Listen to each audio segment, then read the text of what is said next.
किसी भी बिज़नेस को समझने के लिए फंडामेंटल एनालिसिस का इस्तेमाल किया जाता है। अगर कोई निवेशक लंबे समय के लिए बाज़ार में निवेश करना चाहता है तो उसको उस बिज़नेस को ठीक से समझना चाहिए जिसमें निवेश कर रहा है।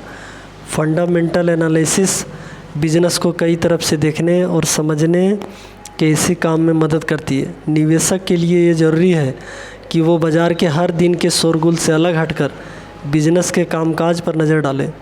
फंडामेंटल तौर पर मजबूत कंपनियों के शेयर की कीमत समय के साथ बढ़ती है और निवेशक को फ़ायदा होता है। फंडामेंटल एनालिसिस के ज़रिए आप एक अच्छी कंपनी यानी निवेश योग्य कंपनी और एक ख़राब कंपनी के बीच का अंतर जान सकते हैं।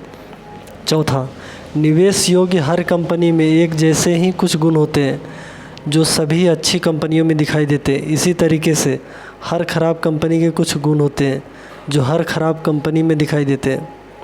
पाँचवा, फंडामेंटल एनालिसिस इन गुणों को पहचानने में आपकी मदद करता है।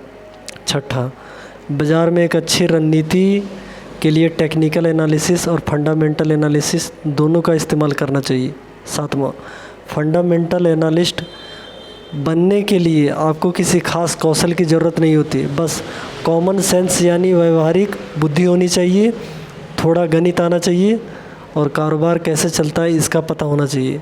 अगर आप भी फंडामेंटल एनालिस्ट बनना चाहते हैं तो आप बिल्कुल बन सकते हैं। ये गलतफहमी है कि सिर्फ चार्टर्ड अकाउंटेंट या कॉमर्स के बैकग्राउंड वाले लोग ही अच्छे फंडामेंटल एनालिस्ट बन सकते हैं। एक अच्छा फंडामेंटल एनालिस्ट बनने के लिए आपको बस कुछ चीज़ें सीखनी होंगी। फंडामेंटल एनालिसिस के लिए आपको जो भी सूचनाएं चाहिए वह कंपनी की एनुअल रिपोर्ट यानी वार्षिक रिपोर्ट में होती है। आप इसे कंपनी की वेबसाइट से डाउनलोड कर सकते हैं।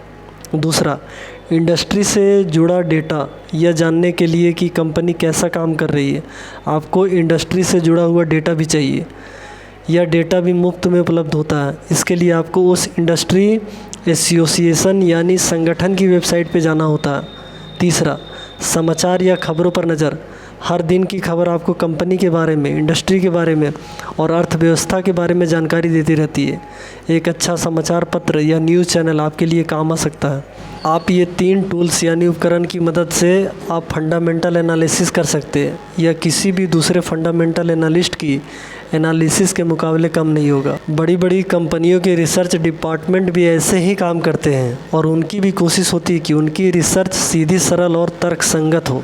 तो मुझे उम्मीद है कि ये वीडियो देखकर आपको अच्छा लगा होगा, तो चैनल को ज़रूर सब्सक्राइब कर दें।